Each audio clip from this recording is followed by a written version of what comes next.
রাসূল করিম সাল্লাল্লাহু আলাইহি ওয়াসাল্লাম আশহুরুল হজ্জের এই শব্দের ব্যাখ্যা কোরআন শরীফের মধ্যে যে আশহুরুল হজ্জ বর্ণিত আছে তার ব্যাখ্যা করেছেন যে শাওয়াল, যুলকাআদা ওয়া আশারুম মিন যিলহিজ্জা। বাংলা ভাষায় এক বচনের পরেই বহু বচন হয়, আর আরবি ভাষায় এক বচনের পরে দ্বিবচন হয়, তারপরে বহু বচন হয়। এই জন্য আরবি ভাষায় বহু বচন হওয়ার জন্য কমপক্ষে তিনটা জিনিসের দরকার পড়ে। পুরুষরা যদি বলে তাহলে তিনজন কমপক্ষে পুরুষ লাগবে। জুমার নামাজ সহি হওয়ার জন্য জামাত জরুরি। যেখানে জামাত হয় না, জামাত ছাড়া জুমার নামাজ আদায় সহি হয় না। এই জন্য জুমার নামাজ সহি হওয়ার পূর্ব শর্ত যেহেতু জামাত, আর আরবিতে বহুবচন কমপক্ষে 3 থেকে আরম্ভ হয়। এই জন্য 3 জন মুসল্লি যদি না থাকে পুরো এলাকায়, 2 জন মুসল্লি যদি হয়, তাহলে সেই জায়গার মধ্যে শুক্রবার দিনও জুমার নামাজ হবে না, জোহরের নামাজ হবে। তো এখানে শাহরুনের বহুবচন আশহুর। শাহরু রমাদান আল্লাযী উনজিলা ফীহিল কুরআন। শাহরু রমাদান, রমজান মাস। এই শাহরুনের বহুবচন আশহুর। তো আশহুর যদি বহুবচন হয় তাহলে এই আশহুর শব্দটির প্রকৃত অর্থ প্রতিষ্ঠিত হওয়ার জন্য কমপক্ষে 3টা মাস লাগবে। 2 মাসে কখনো আশহুর হবে না, শাহরান হবে। শাহরুন, শাহরান, তারপরে আশহুর। আরবিতে আশহুর হওয়ার জন্য 3 মাস লাগবে।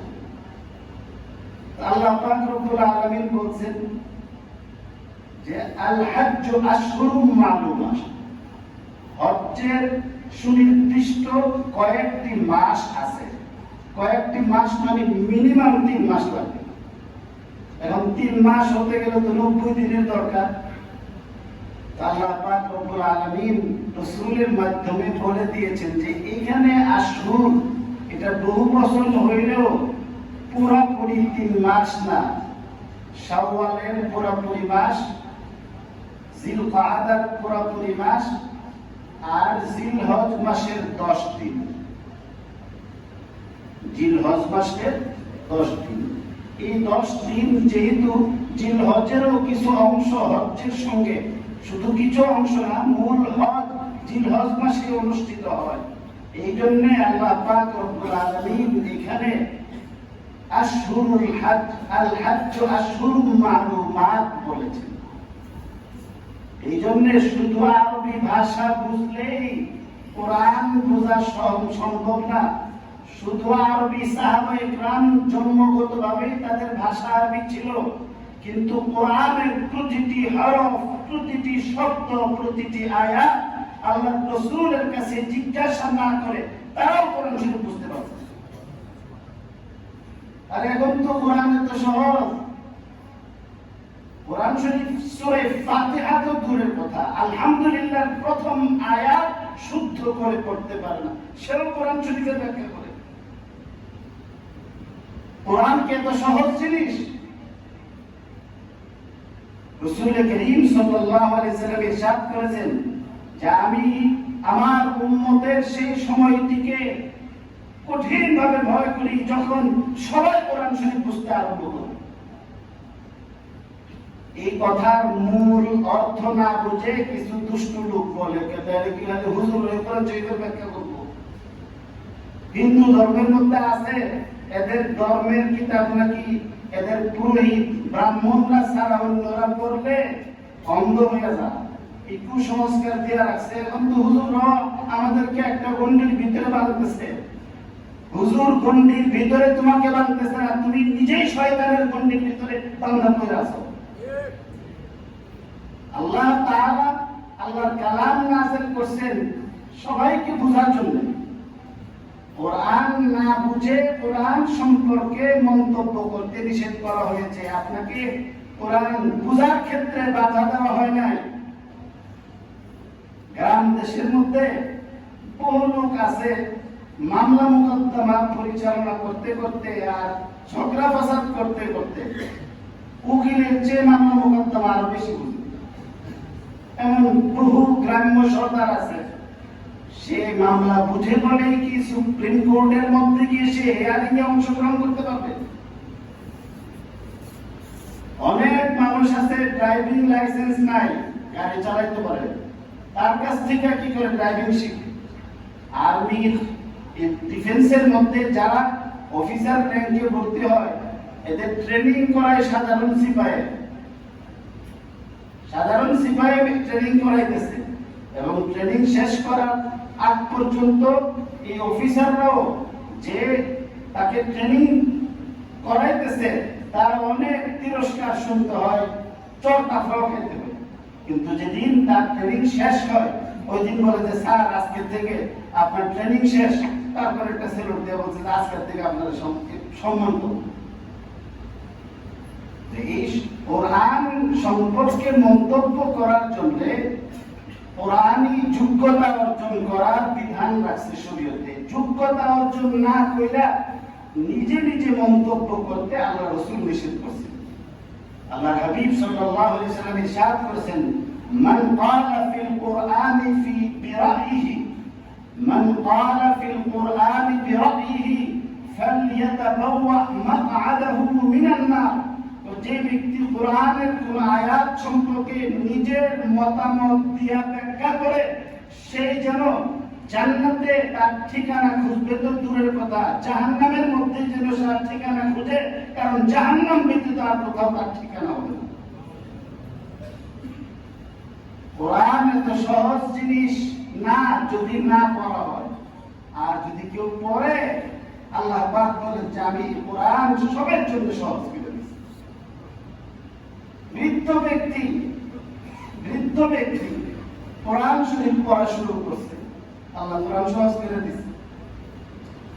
আমাদের পরিচিত এমন বহু আলেম আছেন যে আলেমরা আলেম হওয়ার পরে তার মা বলছে যে আমার ছেলে হাফেজ হয়ে গেছে, আমার ছেলে আলেম হয়ে গেছে, আমার ছেলে মুফতি হয়ে গেছে, আমার ছেলে মুহাদ্দিস, আমার ছেলে ওয়াইজ। আমি হাফেজ হইতে পারলাম না, এই চিন্তা করে কোরআন শরীফ পড়া শুরু করছে। 70, 75, 80 বছর বয়সে কোরআন শরীফ হেফজ শুরু করে শুধু কোরআন শরীফ শিক্ষাই করে নাই, মুকাম্মাল হাফেজ হয়েছে। আরো দূরে না, টঙ্গীর ময়দান তো কাছেই, ময়দানের কথাই বলি। হযরত মাওলানা ওমর পালনপুরি রহমতুল্লাহ আলাইহি যিনি এখানে আসতেন, শাইখুল ইসলাম হযরত মাদানী রহমতুল্লাহ আলাইহি শাগির্দ ছিলেন। হযরত ওমর পালনপুরি রহমতুল্লাহ আলাইহি যখন কোরআন শরীফ পড়তেন ভাঙা গলা ছিল। যারা শুনছেন এই কোরআন শরীফ পড়ার মধ্যে এত কাশিস, এত আকর্ষণ ছিল, দিল দিয়া পড়তেন। ভারী চশমা পড়তেন, অনেক ভারী চশমা। এই লোক 70 বছর পরে জিন্দেগীর শেষ পর্যায়ে এসে তিনি হাফেজ কোরআন, আল্লাহ সহজ করে দিয়েছেন। কোরআন শরীফ মুখস্থ করব দূরের কথা, তার অর্থ বুঝবো দূরের কথা, কোরআন শরীফ শুদ্ধ করে পড়াই শিখছে না। নামাজের শুদ্ধতার জন্য যে 5-6টা সূরা, এর মধ্যে সূরা ফাতিহাই যা শুদ্ধ হয়েছে না, সেই ব্যক্তি কোরআনের ব্যাখ্যা করতে যায় কোন দুঃসাহস! এটা অনেক বড় দুঃসাহসের কথা এবং ভয়ের কথা। নিজেও ডুববে, সমাজকে ডুবাইবে, নিজেও জাহান্নামে যাবে এবং এলাকার সবাইকে নিয়ে জাহান্নামের মধ্যে প্রবেশ করবে। এরা কোরআনের আহাল না, কোরআনের যোগ্য না, এরা কোরআনের দূষণ না, এরা শয়তানের দূষণ। এই জন্য হক্কানি উলামায়ে কেরামের কাছ থেকে বুঝে নেওয়া উচিত। আল্লাহ রাসূল কোরআন শরীফে আল্লাহ তো আশুরুন মাস মালুমাত, আরবি ভাষী ব্যক্তি তো বলবো যে আশুর হইতে গেলে 3 মাস লাগবে। আল্লাহ তো 3 মাসের কথা কয়ে দিয়েছে, কাজেই শাওয়াল মাসে হজ করলে চলবো, জিলকদ মাসে হজ করলে চলবো, আর জিলহজ মাসে তো হজ করলে কোনো সমস্যা নেই। 10 তারিখ 9 তারিখে আলাদাতে দেবেন, 29 তারিখে দেবেন, কোনো সমস্যা নেই। ওই সময় মাঠ খুব খালি থাকবে, কারণ আশুরের ভিতরে এটাও আছে। কোরআনের মধ্যে আল্লাহ বলছেন কয়েকটি মাস, এর মধ্যে তো জিলহজ মাস আছে। কাজেই 9 তারিখে গিয়ে এত মানুষের মধ্যে ভিড় এবং ধাক্কাধাক্কি না করে আসুন, আমরা 13 তারিখে যখন হজ শেষ হবে, 14 তারিখে আমরা সেখানে মাঠ ফাঁকা, সুন্দর করে পেশাব পায়খানা ওযু কোনো কিছু সমস্যা হবে না। আসুন একটা প্যাকেজ করি।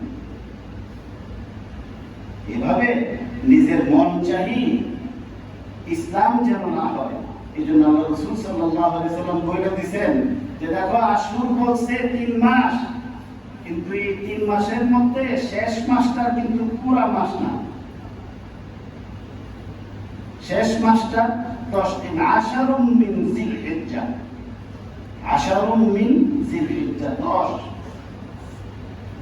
10 তারিখ।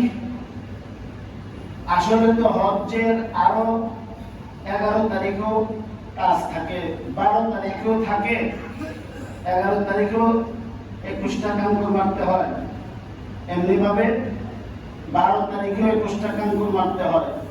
এবং 12 তারিখে এই 3 শয়তানকে 7টা করে কাঙ্কুর মেরে মাগরিবের আগে আগে যদি মিনা প্রান্তর অতিক্রম না করে, সেখানেই যদি মাগরিব হয়ে যায়, তারপর মধ্যে বা মিনার হুদুদের মধ্যে, সীমারেখার মধ্যে, তাহলে 13 তারিখের কাঙ্কুরও মারতে হয়।